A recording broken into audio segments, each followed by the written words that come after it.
para ir cerrando con este programón al director del OITRAF, del Observatorio Internacional del Trabajo y el Futuro, creo que es la F, Diego Lorca. Diego Lorca, bienvenido una vez más a Nodal CP.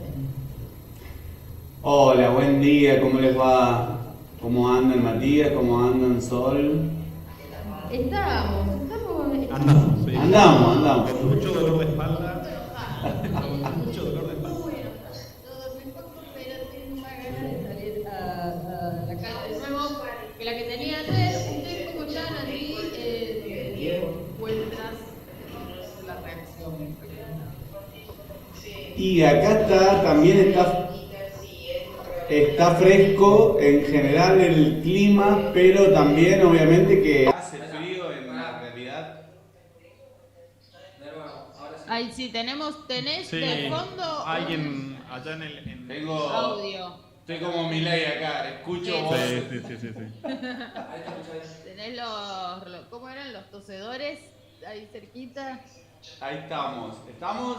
Sí, te escuchamos Bien, perfecto. perfecto. Bueno, nada, venía siguiendo el programa, obviamente, y venimos haciendo también un seguimiento de los hechos políticos, ¿no? Porque más allá de la economía que generalmente nos trae a nosotros y sobre todo la economía que tiene que ver con el sector trabajadores, obviamente que no podemos dejar pasar los hechos políticos que se están desarrollando, ¿no? Este ataque a la democracia, a la principal líder política de la oposición de este país, como es la compañera Cristina, porque el plan económico que pretende llevar adelante este gobierno está ligado evidentemente y efectivamente a su plan político, ¿no? Para poder desarrollar este plan de ajuste y de represión de la protesta social, es necesario encarcelar a la principal líder política de la oposición.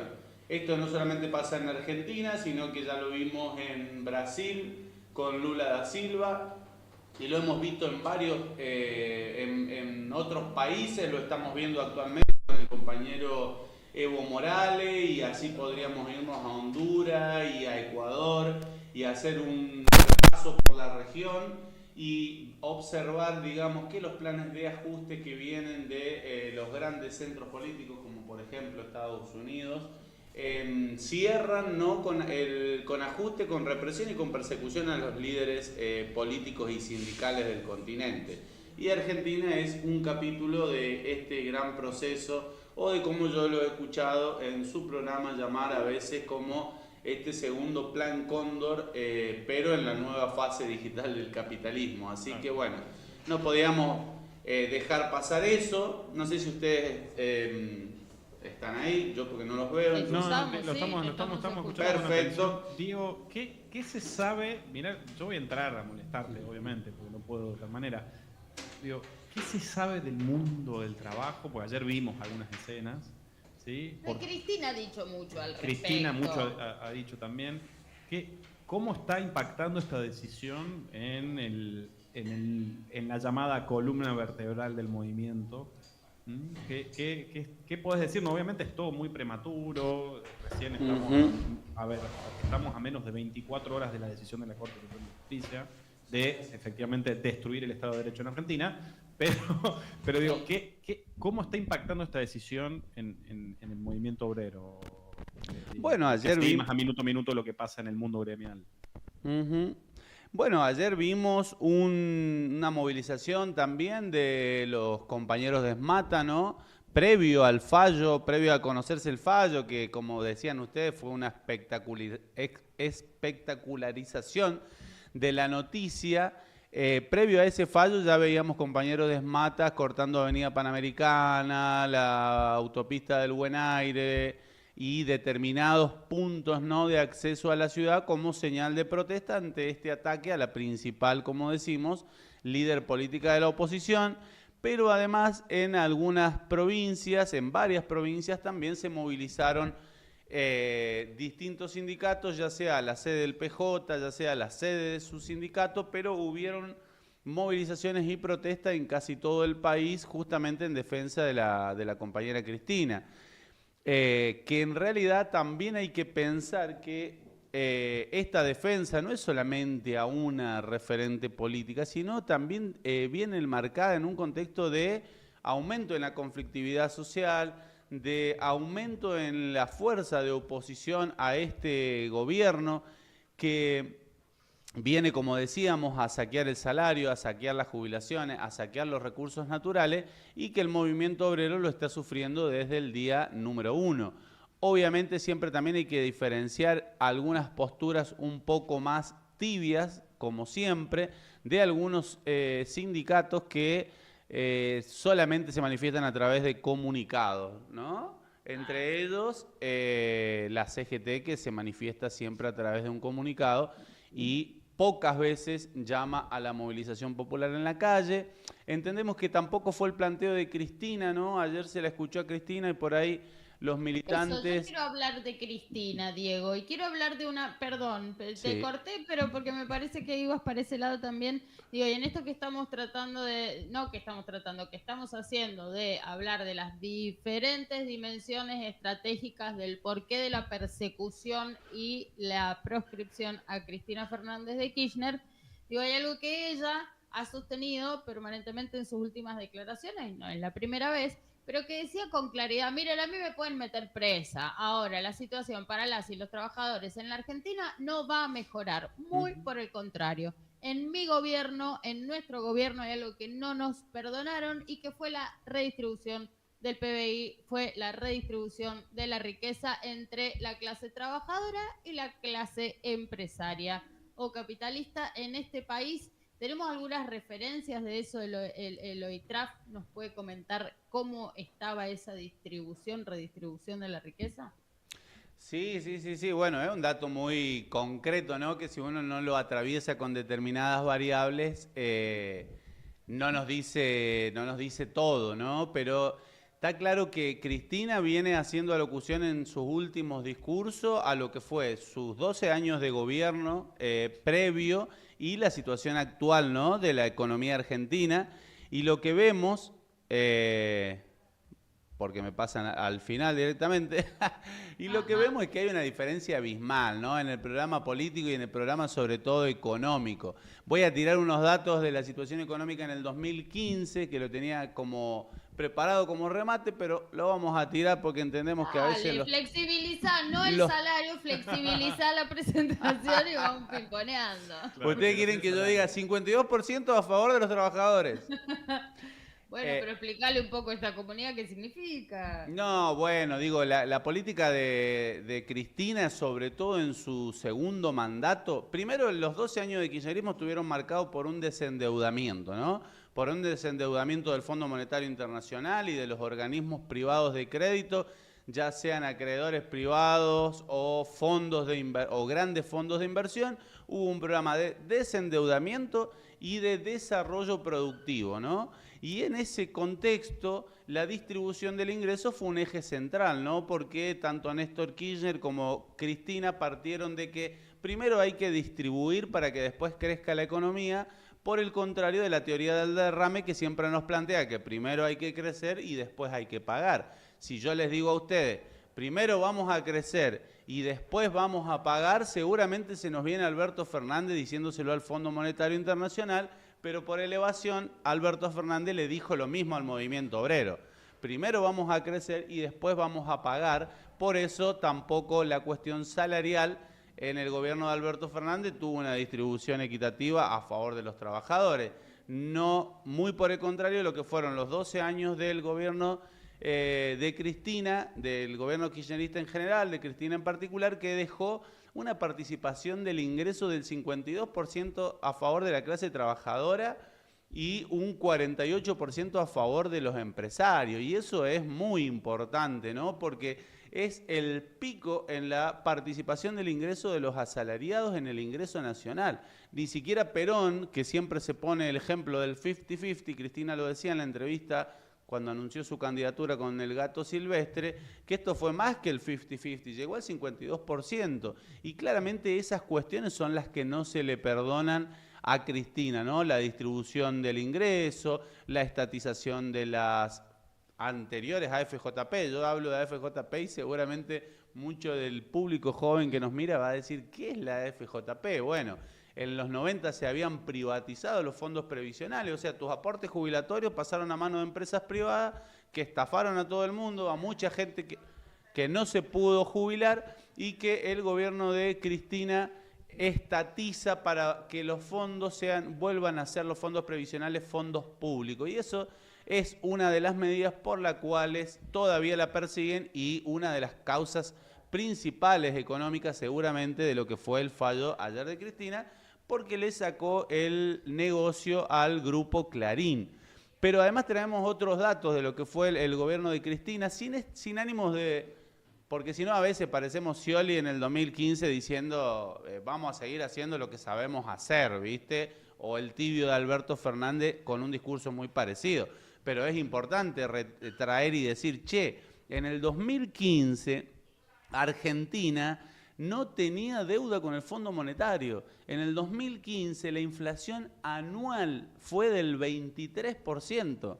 En el 2015 el dólar oficial estaba a 9 pesos con 50 y a 14 pesos el dólar blue. Imaginémonos la devaluación que hemos sufrido desde el 2015 a la actualidad. Estos últimos años han sido años de un profundo saqueo en los que el salario ha perdido el 85% de su capacidad de compra en relación a el 2015. Pero además, en el 2015, como decía Cristina también en esa entrevista, nos dejó una desocupación del 5%, casi el pleno empleo. Dejó el salario de América Latina, el salario mínimo vital y móvil de América Latina más alto acá tengo el dato porque nos gusta también dar precisiones en la información que damos, ¿no? Acá lo tenemos. El salario mínimo vital y móvil en el 2015 era de $546, el equivalente a 655.000 pesos. Hoy el salario mínimo vital y móvil está en 313.000 pesos. O sea, menos de la mitad de lo que fueron los años de gobierno kirchnerista. Y como para cerrar, también Argentina tenía reservas por 45.000 millones de dólares y hoy estamos en reservas negativas. Como bien decía Cristina en esa entrevista, los que le pagaron al Fondo Monetario Internacional, los que se robaron un PBI, tenían plata para lanzar misiles, para crear 10 universidades, para generar centrales eléctricas, para generar e impulsar el desarrollo energético nuclear. Digamos, los que se robaron un PBI les alcanzaba para que la participación del ingreso de los trabajadores sea la más alta en la historia y para desarrollar una estructura y una conectividad digital, educativa, cultural, como no hemos visto, por lo menos en lo que va del siglo XXI, ¿no? Clarísimo, Diego. La verdad, con los números y los datos que estás tirando, además estamos a 10 años, entonces estamos hablando efectivamente de otro país, ¿no? Y de una realidad que hace 10 años se viene imponiendo en términos regresivos, ¿sí? Para la extensa clase trabajadora, para los hijos, ¿sí? Para sus hijos de la clase trabajadora, en un momento donde incluso, ¿sí? Lo hablábamos la semana pasada, tiene, por ejemplo, al día de hoy, el reclamo de los trabajadores del Garrahan por las condiciones salariales y de trabajo, ¿no? del Garrahan, ¿sí? Entonces, cuando uno habla de que efectivamente se están metiendo con los hijos y las hijas de la clase trabajadora, es que se están metiendo, por ejemplo, con el Garrahan, ¿no? Tal cual. Por ejemplo, con el derecho de la salud de las infancias, ¿sí? En un país donde todos los indicadores sociales han sido profundamente regresivos, todo en beneficio, obviamente, de una transferencia de ingresos, ¿sí? A los sectores concentrados de la economía. Eso hay que decir, ¿no? Han pulverizado nuestra capacidad de vivir dignamente en la medida en que también han garantizado negocios multimillonarios para el círculo rojo analógico, para el círculo rojo digital por estos tiempos. Digo, hay quienes están ganando de manera pero morbosa. Y todo, disculpame que te interrumpa, ¿sí? Sol, pero todo en nombre del déficit cero. Eso también hay que decirlo, porque esa es una de las principales falacias y detrás de esa falacia hay que descubrir justamente lo que ustedes vienen describiendo ahora, que es la enorme transferencia de ingresos del salario de los trabajadores, de la jubilación de nuestros abuelos, al bolsillo de los grandes empresarios. Porque ellos, detrás de este déficit cero, detrás de un superávit fiscal que tanto idolatran, lo están haciendo sobre la base, como decía recién Matías, de dejarnos sin educación, sin pensiones de discapacidad, con jubilaciones de indigencia, etcétera, etcétera. Y hay también que recordar que desde el 61 a el 2023, o sea, en 60 años, perdón que tengo la cuenta ahí, en 62 años, solo hubieron 8 años de superávit fiscal. ¿Y saben cuándo fueron esos años? 2003, 2004, 2005, 2006, 2007 y 2008 Argentina tuvo superávit fiscal y sin recortar, aumentando los salarios, creando 10 universidades, generando una estructura como fue el Conectar Igualdad, una estructura de conectividad educativa y digital que es lo que necesitamos para esta nueva fase digital y financiera del capitalismo. Entonces, ¿cómo pudo hacer el gobierno de los 12 años de kirchnerismo para tener superávit fiscal, invertir en educación, aumentar, tener el salario más alto de América Latina, las jubilaciones más altas de América Latina, el mejor nivel educativo quizás del mundo, uno de los mejores niveles educativos del mundo que tienen nuestras universidades nacionales, y encima se robaron un PBI? Entonces hay que aplaudir a lo que fue el compañero Axel Kicillof, lo que fue la cartera de economía de los gobiernos kirchneristas, porque la verdad que si se robaron un PBI y además hicieron todo esto que nosotros venimos mencionando, es para resaltarlo. Y para resaltar que además hubieron 6 años de superávit que se vio interrumpido por algo que pasó en el 2008, porque a veces también nos hacemos todos los tontos y las tontas, diría Cristina, y parece que no nos acordamos que en el 2008 se cayó el mundo. La crisis económica del 2008 fue la más grande de la historia del capitalismo y en Argentina seguimos viviendo un estado de bienestar con inclusión social, a pesar de la crisis enorme que hubo en el 2008. Entonces, para aquellos despistados que dicen que hace 70 años de peronismo las cosas se vienen haciendo mal, o que 20 años de peronismo se vienen haciendo las cosas mal, traemos algunos datos objetivos, concretos, la realidad que todos vivimos y que nadie puede negar.